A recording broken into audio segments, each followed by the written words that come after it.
नमस्कार, आप लाइव बिहार देख रहे हैं। मैं हूं राजमोहन तिवारी। एक बार फिर से आप सभी का स्वागत है हमारे खास प्रोग्राम खबरों से खबरदार में। देखिए, लोकसभा चुनाव की समाप्ति के बाद आज का दिन भी बेहद महत्वपूर्ण था, क्योंकि आज आंध्र प्रदेश में चंद्रबाबू नायडू ने सीएम पद की शपथ ली। तमाम एनडीए के सहयोगी दल मौजूद थे, लेकिन बिहार के मुख्यमंत्री नीतीश कुमार वहां पर कहीं भी दिखाई नहीं दिए। अब सवाल है कि नीतीश कुमार ने इस शपथ ग्रहण समारोह से दूरी क्यों बनाई है। वहीं दूसरी तरफ देखिए, आज बुधवार का दिन है और शुक्रवार से रुपौली विधानसभा सीट पर उपचुनाव के लिए नामांकन की प्रक्रिया भी प्रारंभ हो जाएगी। एक तरफ राजद तो दूसरी तरफ एनडीए। सवाल कौन किससे भिड़ेगा। इसके बाद बातचीत जगदानंद सिंह के परिवार की, क्योंकि उनके एक बेटे सुधाकर सिंह रामगढ़ के विधायक थे, अब लोकसभा के सांसद बन गए हैं। सीट खाली हो गई है तो उपचुनाव होगा। और इसी कड़ी में उनके एक और बेटे जो कि जनता दल यूनाइटेड में थे, अजीत सिंह, उन्होंने अब जदयू छोड़कर राजद का दामन थाम लिया है। ये कहा जा रहा है कि उपचुनाव में वही रामगढ़ की सीट पर मैदान में उतरते दिखाई देंगे। इन तमाम मुद्दों पर हम बात करेंगे। हमारे साथ वरिष्ठ पत्रकार रविरंजन जी हैं और वरिष्ठ पत्रकार प्रवीण बागी हैं। सबसे पहला सवाल तो सीएम नीतीश कुमार को लेकर ही कि कुछ दिन पहले तक एनडीए एकजुट है, सब कुछ ठीक है, इस प्रकार से दिखाने की कोशिश, लेकिन आज शपथ ग्रहण से दूरी आखिरकार क्यों बना ली, सवाल तो उठ रहे हैं।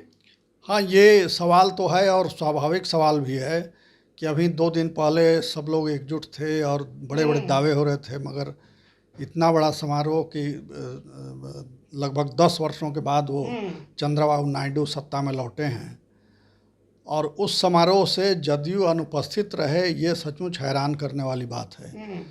और कोई उस सफाई भी नहीं आई कि क्या वजह थी।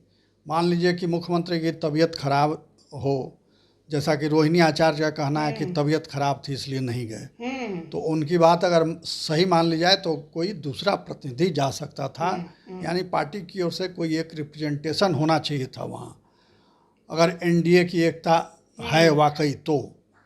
मगर ऐसा नहीं हुआ, इसीलिए संदेह पैदा करता है ये। बगल में उड़ीसा है, उड़ीसा में भी भाजपा की सरकार बनी है, पहली बार बनी है वहाँ, तो वहाँ भी कोई पार्टी का प्रतिनिधि मौजूद नहीं था जदयू का।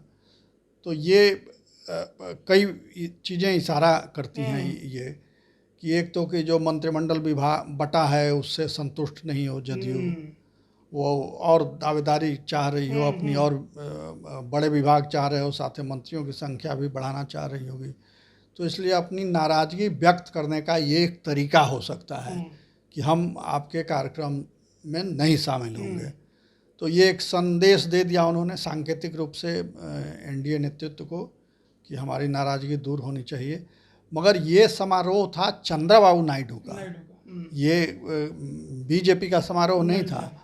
और चंद्रबाबू नायडू की ओर से ज़रूर उनको निमंत्रण था, फिर भी नहीं गए।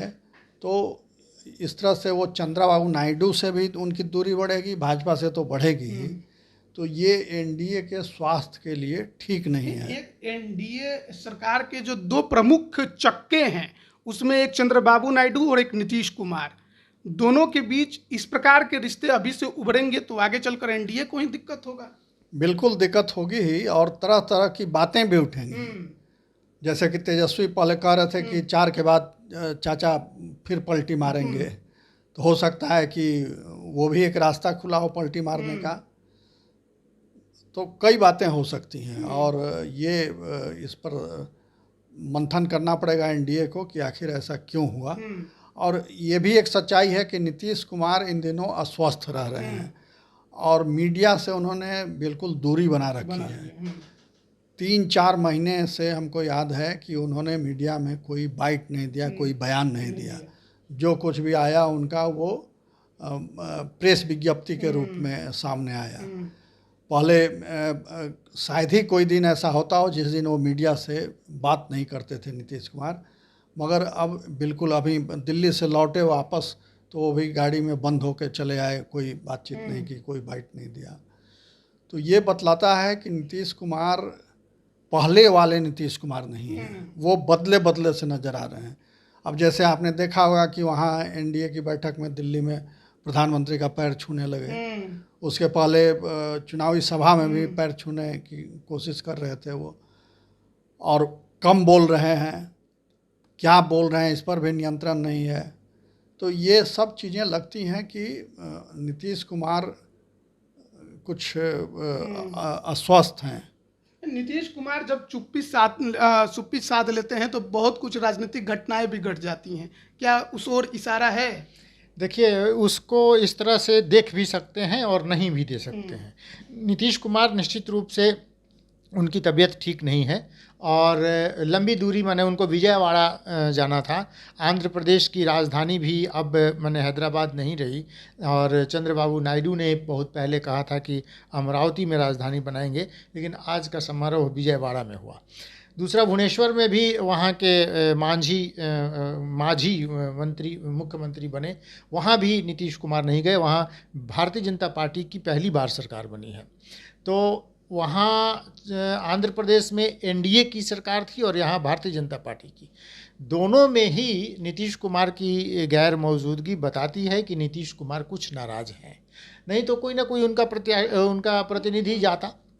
लेकिन दूसरी यह भी महत्वपूर्ण बात है कि नीतीश कुमार की तबीयत ठीक नहीं चल रही है और मंच पर और सार्वजनिक समारोहों में कुछ ऐसी हरकतें वो कर दे रहे हैं जिससे उनकी और उनकी पार्टी की भी किरकिरी हो जा रही है। तो इसलिए भी बेहतर समझा गया होगा कि उनको नहीं भेजा जाए। और ऐसे भी आंध्र प्रदेश की राजधानी में जदयू अपनी कोई ज़मीन तलाशने की कोशिश अभी नहीं करेगी, उसको कोई ज़रूरत नहीं है आंध्र प्रदेश में उनको जाने का कोई। हाँ, ये एक है कि मित्रता दिखाने के लिए वहाँ जा सकते हैं। चिराग पासवान आज उस सभा में दिखे हैं आंध्र प्रदेश में, तो और दूसरे दल के भी लोग उनके गए ही होंगे। लेकिन एकनाथ शिंदे ने आज महाराष्ट्र में एक कार्यक्रम में उन्होंने कहा कि 400 के पार वाले नारा ने बहुत घाटा पहुंचाया। अच्छा। तो आप समझ सकते हैं कि घटक दलों में भी शिवसेना के एकनाथ शिंदे ने कह दिया कि 400 के पार से। और महत्वपूर्ण बात है कि मोहन भागवत के बयान को लेकर इस समय आप देख रहे हैं पूरे देश में भागवत ने बड़ी तल्ख टिप्पणी की है इस सरकार पर और कहा है कि घमंड में नहीं रहना चाहिए, अपना काम करना चाहिए। इससे लगता है कि जो नई सरकार बनी है वो मुश्किल में है। उनके तमाम माने सहयोगी जो बेहद करीबी सहयोगी हैं वो लोग भी नाराज़ हैं। तो नीतीश कुमार की नाराज़गी के कोई माने वो नहीं है कि नहीं नाराज़ होंगे, नाराज़ हो सकते हैं, लेकिन उनकी तबीयत भी खराब है, ये भी महत्वपूर्ण है। नीतीश कुमार फिलहाल कुछ बोल नहीं रहे हैं, लेकिन ये भी देखने वाली बात है कि राजद के तरफ से तेजस्वी यादव हो या पार्टी के कोई और नेता, कोई उन पर तीखा टिप्पणी तो बिल्कुल नहीं कर रहा है। यानी एक उम्मीद है राजद को कि नीतीश कुमार लौट आएंगे। नहीं, लौट आएंगे वो तो हैं ही, एनडीए के साथ तो हैं ही वो। तेजस्वी यादव राजद में लौटने की बात हो रही है। हाँ, राजद में लौटने की बात हो रही है, मगर वो बार बार ये बात दोहरा रहे हैं कि अब कहीं नहीं जाएंगे, अब एनडीए के साथ ही रहेंगे, हमेशा रहेंगे। हाँ, राजद के साथ भी थे तो, मगर अब बदले बदले से नीतीश कुमार आ रहे हैं। आप देखिए पूरी कार्य प्रणाली उनकी बदल गई है। चुनाव के बाद से कोई मीटिंग उन्होंने नहीं की। इतनी गर्मी पड़ रही है, लोग मर रहे हैं, स्कूलों के टाइमिंग को लेकर इतना विवाद हुआ। पहले वाले नीतीश कुमार होते तो अब तक ताबड़तोड़ कई बैठकें कर लिए होते, समीक्षा बैठक विभिन्न विभागों की। मगर चुनाव के बाद से, चुनाव के पहले से ही समीक्षा बैठकें बंद हो गई हैं और प्रदेश के शासन का संचालन पूरी तरह नौकरशाहों के हवाले हो गया है। कुछ उनके विश्वस्त नौकरशाह हैं जो मुख्यमंत्री आवास में रह के शासन का संचालन कर रहे हैं। जो निर्देश देना होता है, जो आदेश जारी करना होता है, वो उनके द्वारा होता है। मुख्यमंत्री सिर्फ फाइलों पर दस्तखत कर रहे हैं। इतना ही उनका काम हो गया कि जो फाइल उन तक पहुंचा दी जाती है उनके भरोसेमंद नौकरशाहों के द्वारा, उन पर वो दस्तखत कर देते हैं और उन्हीं से विमर्श होता है और उसके बाद वही नौकरशाह आदेश जारी करते हैं। तो इसका मतलब साफ है कि नीतीश कुमार अब उस स्थिति में नहीं है कि वो लंबी बैठकें कर सकें, शासन का संचालन कर सकें, चिंतन मनन कर सकें, अधिकारियों को निर्देश दे सकें। ये बहुत गंभीर बात है और प्रदेश के लिए चिंता का विषय है। तो इस पर न सिर्फ जदयू के नेताओं को बल्कि उनके सहयोगी दलों के नेताओं को भी विचार करना चाहिए कि भाई आखिर अब तक कितने दिन ऐसे चलेगा। और भाजपा जो उसमें महत्वपूर्ण सहयोगी है सरकार में, भाजपा की ओर से भी कोई पहल नहीं हो रही है। मान लीजिए सीएम अस्वस्थ हैं, मगर दो दो डिप्टी सीएम हैं, वो क्या कर रहे हैं? वो भी कुछ बैठक नहीं कर रहे हैं। गर्मी से लोग मर रहे हैं, पानी की कई जगह संकट है, लोगों को पानी नहीं मिल रहा है कई जगह। अभी आपने सुना होगा कि फतुहा में घेर करके ग्रिड में बैठ गए लोग और इंडस्ट्रियल लाइन को जुड़वा लिया डोमेस्टिक लाइन में, बिजली नहीं आ रही थी तो आरा में भी हुआ ऐसा। तो प्रदेश में इस तरह की घटनाएं हो रही हैं। पिछले 48 घंटे से वो बिहटा रोड जो है सो जाम पड़ा हुआ है, लोग फंसे मर रहे हैं, ड्राइवर ट्रकों के ड्राइवर मर रहे हैं, सब बालू माफिया सक्रिय हैं और वो बालू के ट्रकों ने पूरा रोड जाम कर रखा है। 2 दिन से ऊपर हो गए और कहीं न शासन नज़र आता है, न प्रशासन नज़र आता है, न अधिकारी नज़र आते हैं, न सरकार नज़र आ रही है। तो यही स्थिति होगी जब मुख्यमंत्री रुचि नहीं लेंगे, चाहे वो वजह कोई भी हो, तो शासन तो बेहाल हो ही जाएगा, प्रदेश बेहाल हो जाएगा। वही हो रहा है। तो देखिए अब नीतीश कुमार आगे क्या करेंगे क्या नहीं करेंगे ये तो देखने वाली बात होगी। लेकिन वहीं बिहार में अब लोकसभा चुनाव के बाद नजरें विधानसभा चुनाव पर टिक गई हैं। अब आम विधानसभा चुनाव कब होगा उसके लिए तो हमें इंतज़ार करना है। अगर समय के अनुसार देखें तो 2025 के अक्टूबर नवंबर में, लेकिन पहले भी हो सकता है। लेकिन उससे पहले रुपौली की सीट जहां से बीमा भारती जदयू की विधायक थी, अब सदन से इस्तीफा दे दिया, इसलिए चुनाव आयोग ने वहां पर उपचुनाव की घोषणा कर दी है। अब शुक्रवार से वहां पर नामांकन की प्रक्रिया शुरू हो जाएगी, यानी 1 दिन के बाद से। और ऐसे में जदयू किसे उम्मीदवार बनाएगी और राजद किसे उम्मीदवार बनाएगी, इसको लेकर चर्चा छिड़ी हुई है। इस पर क्या मतलब कि खबर आ रही है, क्योंकि ये महत्वपूर्ण सीट है। बीमा भारती मतलब विधानसभा छोड़कर लोकसभा लड़ने गई और बुरी तरह से हार गई, और ऐसी परिस्थिति में राजद फिर से उन्हें उम्मीदवार बनाती है या फिर उनकी बेटी रानी भारती का ये भी नाम की चर्चा चल रही है। क्या कुछ है इस पर अपडेट? देखिए, बीमा भारती जिस तरह से लोकसभा चुनाव में हारी हैं, तो ये तो बहुत कहना मुश्किल होगा कि विधानसभा में भी आरजेडी उनको सीट दे दे, टिकट दे दे और चुनाव लड़ाए। तो वहाँ और जदयू की तरफ से वो सीट तो पहले से जदयू की सीट रही है, तो जदयू अपने उस सीट पर दावा जरूर ठोकेगी। और एनडीए के तरफ से किसको मिलता है, लेकिन 2-3 नामों की चर्चा बहुत है। एक तो शंकर प्रसाद जो लगातार वहाँ से चुनाव लड़ते रहे हैं, शंकर सिंह कई बार चुनाव लड़े हैं और हमेशा ही वो दूसरे या तीसरे, एक बार तो 2005 में जीते भी हैं। तो एक उनकी दावेदारी, वो चाहेंगे कि एनडीए से अगर किसी को टिकट मिलता है तो उनको मिले। वो लोक जनशक्ति पार्टी के सक्रिय कार्यकर्ताओं में से रहे हैं और लगातार लोजपा के साथ रहे हैं, तो एक उनकी दावेदारी बनती है। दूसरा नाम भी है, बूलो मंडल के नाम की भी चर्चा है कि बूलो मंडल भी वहाँ से, हालांकि वो भागलपुर के इलाके में ज़्यादा सक्रिय हैं, लेकिन पूर्णिया में भी उनकी पकड़ है और पूर्णिया में उन्होंने क्षेत्र में काम भी किया है। लेकिन शंकर प्रसाद ने तो बजाबते अपनी दावेदारी को दिखाया है, सोशल मीडिया पर लिखा है उन्होंने कि हम चुनाव की तैयारी कर रहे हैं, इसके संकेत दिए हैं। तो अब देखना होगा कि एनडीए को अगर वो सीट मिलती है तो क्या जदयू को ही अपना प्रत्याशी देगा या लोक जनशक्ति पार्टी को वो दे दिया जाए। लेकिन शंकर प्रसाद किसी न किसी एक पार्टी, माने अगर एनडीए का भी हुआ तो किसी पार्टी के प्रत्याशी हो सकते हैं। बूलो मंडल की भी दावेदारी है, अगर भारतीय जनता पार्टी या दूसरे कोई उनको टिकट दे दे तो जदयू में है अभी फिलहाल, तो वो एनडीए का वो टिकट माने सीट जो है किस पार्टी को मिलता है वो देखना दिलचस्प होगा।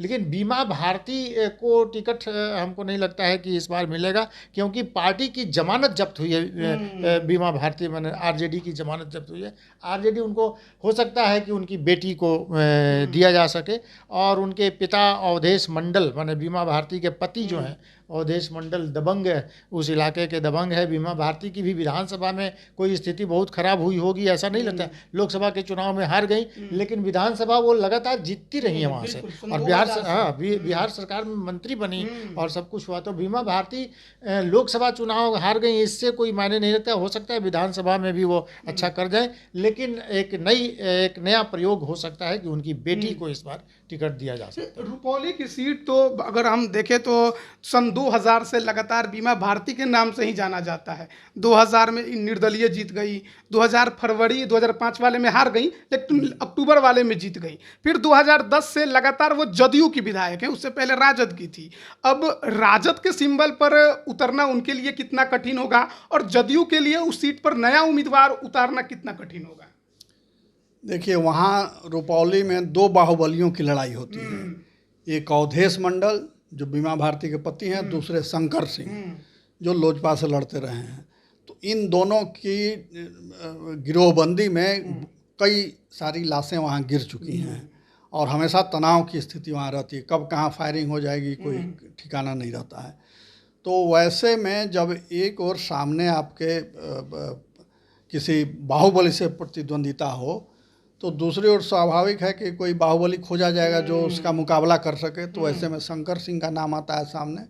शंकर सिंह को अनुभव भी है वहाँ चुनाव लड़ने का, और एक बार जीते भी हैं। तो इसलिए ज़्यादा संभावना ये है कि एनडीए के उम्मीदवार लोजपा के शंकर सिंह होंगे। सवाल है कि लोजपा से होंगे कि जदयू से होंगे?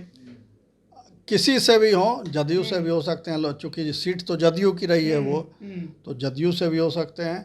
और दूसरे की उधर से राजद से हमको नहीं लगता है कि बीमा भारती वहाँ से लड़ेंगी, क्योंकि बीमा भारती जब एक बार लोकसभा लड़ चुकी हैं तो चाहेंगे कि हम लोकसभा में ही दावेदारी करते रहें और अपनी बेटी को स्थापित कर दें, जो वहाँ नगर परिषद वगैरह में कुछ जिला परिषद की सदस्य हैं। तो वो चाहेंगे कि बेटी भी उनकी राजनीति में स्थापित हो जाए, और वो तो हैं ही। तो परिवार के 2 सदस्य आ जाएंगे तो और अच्छा रहेगा, उनको भी मजबूती मिलेगी। तो इसलिए ज़्यादा संभावना लग रही है। पूर्णिया की जिस तरीके से लड़ाई हुई, पप्पू यादव बनाम बीमा भारती ही हो गया, संतोष कुशवाहा की चर्चा तो बहुत कम ही हुई। ऐसे में रुपौली की लड़ाई कितनी महत्वपूर्ण होगी, क्योंकि अब उस क्षेत्र के लोकसभा सांसद पप्पू यादव हैं। हाँ बिल्कुल, और पप्पू यादव भी नहीं चाहेंगे कि बीमा भारती वहाँ से जीते, क्योंकि पप्पू यादव का भी दखल अब चलेगा वहाँ। तो हो सकता है कि वो कोई अपना उम्मीदवार दे दें एक, तो त्रिकोणीय मुकाबला हो जाएगा। इस बात की पूरी संभावना है कि वो अपने किसी शागिर्द को पप्पू यादव खड़ा कर दें वहाँ, या कांग्रेस की ओर से उम्मीदवार दिलवा दें किसी को। बीमा भारती की राह तो और आसान नहीं दिखाई दे रही, क्योंकि धमदाहा के विधायक हैं लेसी सिंह, बिहार सरकार में मंत्री हैं, और लेसी सिंह बनाम बीमा भारती जिस तरीके हुआ है वो किसी से छिपा भी नहीं है। बिल्कुल, तो लेसी सिंह तो उनके विरोध में हैं, खुलेआम विरोध में हैं, और उन दोनों के बीच बहुत तल्ख रिश्ते हैं। तो उनकी ताकत भी एनडीए के साथ है। अब तक तो दोनों एक पार्टी में रह के लड़ते थे। हाँ। अब तो खिलाफ तो अब वो अलग अलग हो गए हैं। तो लेसी सिंह चैलेंज तो वहाँ आरजेडी को माने है, सीधे सीधे चैलेंज आरजेडी को है। बीमा भारती लोकसभा की चुनाव हार चुकी हैं, और दोबारा आरजेडी अपना कोई प्रत्याशी देता है तो उसके सामने पप्पू यादव खड़े रहेंगे। आरजेडी के किसी भी प्रत्याशी को अगर वो देंगे तो पप्पू यादव हराने की कोशिश करेंगे। पप्पू यादव अपनी एड़ी चोटी लगाएंगे, क्योंकि उन्होंने लोकसभा चुनाव में जीत हासिल करके और एक बड़ी चुनौती जो आरजेडी को दी थी उसमें दिखाया अपना दम। तो अब फिर एक बार पप्पू यादव अपना दम दिखाएंगे निश्चित रूप से। तो पप्पू यादव सभी पार्टियों के लिए वहाँ मुश्किल खड़ी करेंगे। रुपौली का जो है उसको सेमीफाइनल बार जो कहा जाता है उपचुनावों को कि सेमीफाइनल है, तो ये अगले चुनाव के लिए मैंने प्री मानसून जैसे आने वाला है। तो 2025 के चुनाव से पहले रुपौली का चुनाव प्री मानसून की तरह है। अब देखिए, रुपौली विधानसभा सीट पर उपचुनाव की तारीख का तो ऐलान है, 10 जुलाई को वोटिंग होगी, 13 जुलाई को रिजल्ट भी आ जाएंगे। लेकिन इसके अलावा भी बिहार में कई सीटों पर उपचुनाव होने वाले हैं, जिसमें इमामगंज की सीट शामिल है, बेलागंज की सीट शामिल है, रामगढ़ की सीट शामिल है, और तरारी की सीट शामिल है। लेकिन आज जिस तरीके का एक बड़ा खबर निकल कर सामने आया कि जगदानंद सिंह के बेटे अजीत सिंह, जो कि कुछ दिनों पहले तक जदयू में थे, अब उनके भाई सुधाकर सिंह जब सांसद बन गए हैं, रामगढ़ की सीट खाली हो गई, तो उन्होंने पाला बदल लिया है और राजद में वापसी कर ली है। अब राजद में शामिल हुए हैं, तो चर्चा है कि उपचुनाव लड़ेंगे रामगढ़ से। बिल्कुल, और शायद इसीलिए उनको शामिल कराया गया है राजद में, क्योंकि वो राजद से उम्मीदवार उनको बनाया जा सके। और रामगढ़ जो है सो जगदानंद की पारिवारिक सीट रही है, अपने कई वर्षों तक जीतते रहे वहाँ से, फिर उनके पुत्र जीते और अब दूसरे पुत्र जीतेंगे, एक पुत्र संसद में चले गए, तो पूरा परिवार राजनीति में सेट हो जाए, इससे अच्छी बात और क्या हो सकती है। तो हम लोगों को भी शुभकामना देनी चाहिए कि वो परिवार अच्छी तरह सेट हो जाए वहाँ राजनीति में, और बिहार में एक और नया जो राजनीतिक परिवारवाद का उदाहरण है, वो एक नया उदाहरण खड़ा हो वहाँ, ताकि दूसरे नेता भी उससे प्रेरणा ले सकें और अपने बेटे बेटियों भाई भतीजों को पूरा प्रोत्साहन दें, और जनता जो है वो खड़ी होकर ताली बजाए और उन्हीं लोगों की जय जयकार करे। जनता का काम सिर्फ वोट देना रहेगा, और जो राजनेता हैं वो अपने परिवार के लोगों को चुनाव लड़ा के जिताते रहेंगे। कहाँ समाजवादी नेता कहलाए जाते हैं जगदानंद सिंह, खुद भी मंत्री रहे, अभी तो प्रदेश अध्यक्ष हैं राजद के। उनके एक बेटे लोकसभा सांसद बन गए, एक बेटे को एमएलसी का चुनाव राजद के ही टिकट पर लड़ाया, वो हार गए।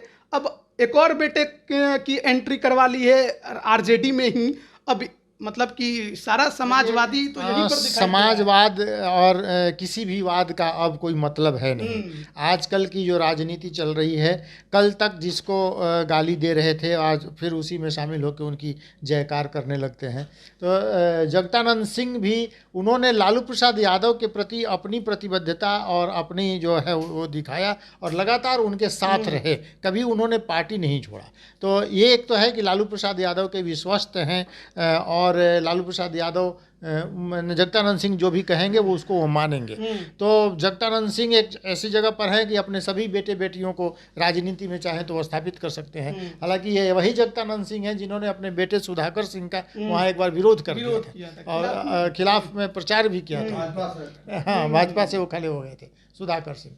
तो हालांकि अब सुधाकर सिंह वहाँ से सांसद बन गए हैं, तो अजीत सिंह अब फिर वहाँ से अगर चुन के आते हैं तो ऐसी कोई बात नहीं है। लेकिन आप जो कह रहे हैं कि समाजवाद का मसला अब रहा ही नहीं, तो जगदानंद सिंह हो चाहे नीतीश कुमार भी कभी संघ की गोदी में बैठ जाते हैं, कभी समाजवादी बन जाते हैं। लालू प्रसाद यादव समाजवादियों के सबसे बड़े पुरोधा हैं, लेकिन उनके पीछे जो केसेस चल रहे हैं उनको बताता है कि वो किस तरह के समाजवादी हैं।